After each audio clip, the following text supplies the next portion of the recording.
निमाइन ने वहां के पंडितों से कहा, नवदीप के देख मैं छोटा बच्चा हूं और वो है दिग्विजय, क्यों मुझे उसके पास भेजते हो? मैं खुश हूं, मुझे कोई उसके पास जाकर शास्त्रार्थ करने की कोई जरूरत नहीं। एक दिन निमाई बैठा था गंगा तट पर और अपने जो शिष्य, अपने उनके जो छात्र थे, जो स्टूडेंट्स थे, उन सबको गंगा माता की महिमा सुना रहा था। और ये गंगा माता की महिमा किसी ने नहीं सुनी होगी। पूछ रहा था कि तुम सब गंगा तट पर रहते हो? बोलो ना आप। सारे छात्रों ने कहा हाँ। कहा गंगा माता की महिमा को जानते हो? नहीं। सब छात्र कहते हैं हाँ जानते हैं।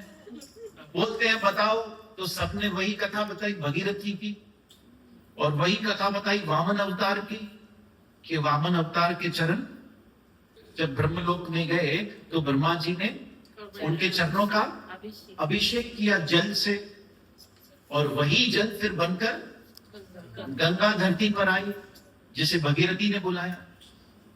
तो निमाई ने कहा यहां तक तो तुम जानते हो, लेकिन ब्रह्मा जी उतना जल लाए कहां से?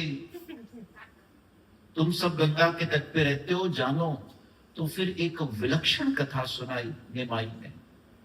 कहा एक बार शिव जी, गणपति जी और नारद मुनि, शिव जी कैलाश में कीर्तन कर रहे थे। शिव जी कैलाश में कीर्तन कर रहे थे। ये कथा स्कंद पुराण में भी आती है। शिव जी कैलाश में कीर्तन कर रहे थे और गणेश जी मृदंग बजाते हैं। आपको पता है शिव जी को महादेव क्यों बोलते हैं? सभी देवताओं से महान शिव जी को क्यों माना गया? क्योंकि शिव ही एक है जिसका पूरा परिवार पूजा जाता है। आप देखो किसी भी देवी देवता का पूरा परिवार पूजा जाता है? देखा है कभी? पूरे परिवार को, भाई और भी तो देवी देवता है, लेकिन शिव जी की मां पार्वती की भी पूजा होती है और साथ में गणेश जी को भी पूजा जाता है। शिव के पूरे परिवार को क्यों पूजा जाता है? शिव को महादेव क्यों कहा जाता है? क्योंकि ये पूरा परिवार हमेशा हरि चर्चा और हरि कीर्तन में रहता है। This is the truth. आप देखिए जितने भी महान ग्रंथ आए वो सब शिव और पार्वती की चर्चा है।